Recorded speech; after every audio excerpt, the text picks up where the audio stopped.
Escape Game. Ils sont montés déjà en fait. Vous voulez participer au premier tournoi international de Mario Kart. Exactement. Alexis, vous êtes là pour jouer à un tournoi de Mario Kart sur un écran géant dans un cinéma. Qu'est-ce qui vous a pris? C'est une première pour vous? C'est un...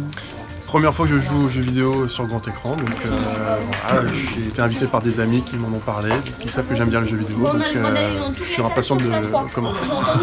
C'est une idée qui vous plaît, qui vous parle, ce jeu vidéo sur écran géant? Bah oui, comme je suis fan de jeux vidéo, c'est sûr que plus l'écran est grand, plus on prend du plaisir, donc j'ai hâte de commencer. Ouais. Vous êtes prêts?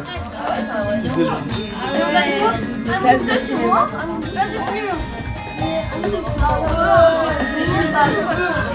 Mais en fait, du coup, le jeu vidéo interactif, voilà, 67, est né en 1967. Donc lors d'une exposition universelle, en fait, un film qui s'appelait donc Kinotomate, où le principe c'était exactement ça, c'est qu'il y avait un film, le film s'arrêtait, un speaker montait sur scène et demandait au public de voter pour la voix verte ou la voix rouge sur ce qu'allait faire le personnage. Voilà. Ah oui, il y a un indice. Là, il n'y a pas d'indice, mais là, c'est un triangle.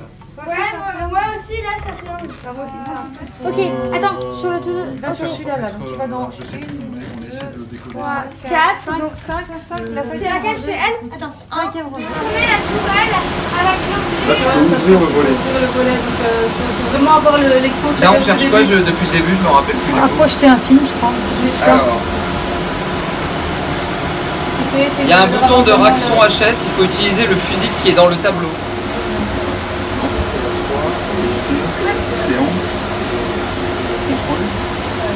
Et là, Bonjour Muriel, Fred, vous êtes donc du lab de Mazin, c'est vous qui êtes à l'origine de cet escape game qui avez contribué à le mettre en place.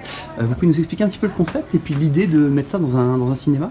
Alors le concept de l'escape game, c'est assez simple. On est enfermé en général dans une pièce avec un thème et il y a une immersion qui est mise en place. Il y a des énigmes à résoudre, c'est toujours en équipe, en général de 4 à 6, ça c'est variable. Il faut résoudre donc des énigmes, il faut communiquer, s'échanger les informations pour pouvoir résoudre l'objectif qui est en général de sortir ou une mission parallèle pour accomplir sa tâche. Dans un cinéma, c'est un petit peu plus insolite, c'est une première? Pour nous, c'est une première dans un cinéma. Après, on essaye de faire des événements un peu à l'extérieur. Donc, au sein de Mazin, il y a des rooms permanentes. Il y en a 5 actuellement.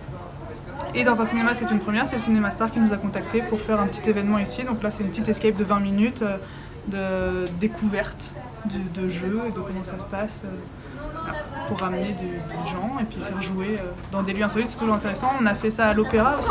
Donc le sujet ici, c'est quoi? C'est d'aider le projectionniste, c'est ça? Alors là, on a appelé le film Donc vous êtes le projectionniste.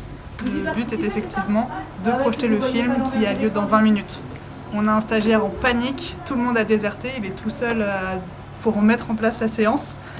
Et dans 20 minutes, il faut projeter le film. Donc il attrape les premiers spectateurs disponibles pour l'aider.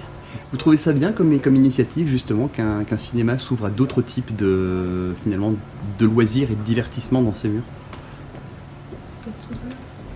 Moi je trouve ça vraiment bien, oui, parce que ça permet à des gens de découvrir. Là, on a quand même des gens qui vont venir projeter un film, et qui vont être dans la salle des machines. Moi j'aurais vraiment aimé faire ça. Et ça permet de découvrir des choses différemment, de venir au cinéma mais pour voir autre chose sous un autre angle. Je trouve ça vraiment bien. Et ce qui est génial en termes d'écriture de jeu et d'immersion, c'est que l'immersion est déjà là. C'est un univers qu'on connaît, mais on ne voit pas l'arrière en tant que spectateur au cinéma. Et donc en termes d'écriture aussi, c'est génial. En fait, tout le décor est déjà là. Et maintenant, on peut s'amuser dedans. Il n'y a pas besoin d'inventer, de mettre en place des décors superflus. Donc la pièce parle d'elle-même. Donc à refaire l'année prochaine. Ouais. Avec plaisir.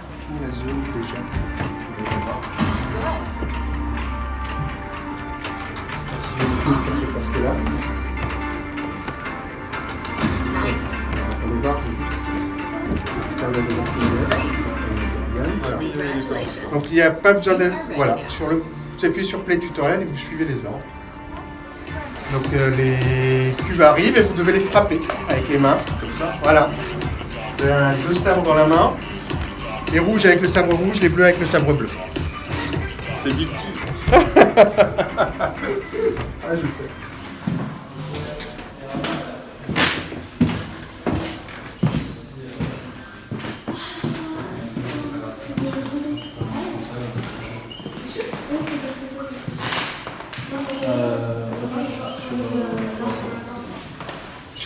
Différents types t'as différents paramètres en fait. Ici, les boutons, ça correspond à 4 boutons qui sont ici. Donc là, ça fait modifier ce paramètre-là. Voilà, là le bouton du volume, bien sûr, il est à fond par exemple, mais tu vois, tu peux monter et descendre le volume comme ça. Et en fait, on peut...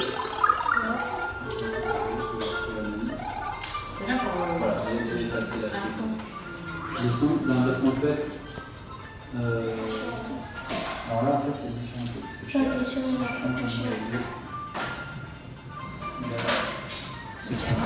Donc voilà, Flore, alors explique-moi un petit peu, donc tu es directrice d'exploitation des deux cinémas Star. Est-ce que tu peux nous expliquer un petit peu de quoi il retourne? Pourquoi avoir voulu faire un événement sur le jeu vidéo dans un endroit qui est dédié au cinéma? Alors déjà parce que on s'interroge quand même toujours sur l'animation qu'on peut proposer dans la salle de cinéma, c'est-à-dire que la salle de cinéma c'est un lieu qui vit, c'est un lieu de pratique, c'est un lieu qui réunit, voilà, c'est un lieu collectif et donc la plupart du temps, on a le film qui est évidemment notre cœur de métier et on réfléchit toujours à comment est-ce qu'on peut y mettre toujours un peu plus de vie. Donc ça peut être une animation avant, une animation après un film, en lien vraiment avec le film. Et là, on est autour des liens entre le jeu vidéo et le cinéma, c'est-à-dire que le jeu vidéo va y avoir justement l'expérience collective, l'expérience ludique. Il va y avoir aussi tout simplement, comme dans la masterclass de Stéphane Boulet, vraiment des liens d'écriture, donc d'influence. Donc on est vraiment sur des choses qui se recoupent. On a le cinéma en VR aujourd'hui, donc là par exemple le jeu vidéo en VR, on est propulsé dans un univers. Donc voilà, ça fait longtemps qu'on veut faire des sessions un petit peu autour du jeu vidéo.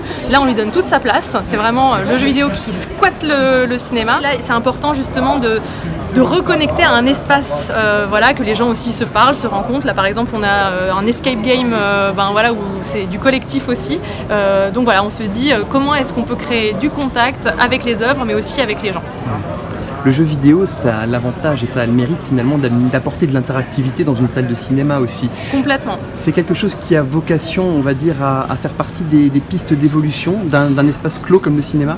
On réfléchit de toute façon à c'est quoi la salle de demain, c'est quoi la salle de cinéma de demain et forcément, je parlais tout à l'heure de la VR ou justement la place du jeu vidéo, l'image, comment est-ce qu'elle est utilisée, comment est-ce qu'on peut être acteur quand on est joueur justement et donc c'est des formes, j'ai l'impression qu'on est quand même un peu en train encore de tester évidemment puisque déjà le jeu vidéo évolue, la salle de cinéma évolue au niveau des technologies et il faut trouver voilà, des formules où chacun, parce qu'il y a une pratique qui peut être individuelle, une pratique justement qui peut être en ligne, donc de voir comment avec des tests, comment est-ce que tout ça peut s'articuler. C'est une réponse finalement quelque part aussi un petit peu à ce piratage massif qui fait que les gens ne vont plus sur les écrans géants, ne vont plus. Qu'est-ce qui fait qu'on sort de chez soi pour partager un moment, voilà, il faut qu'il y ait en tout cas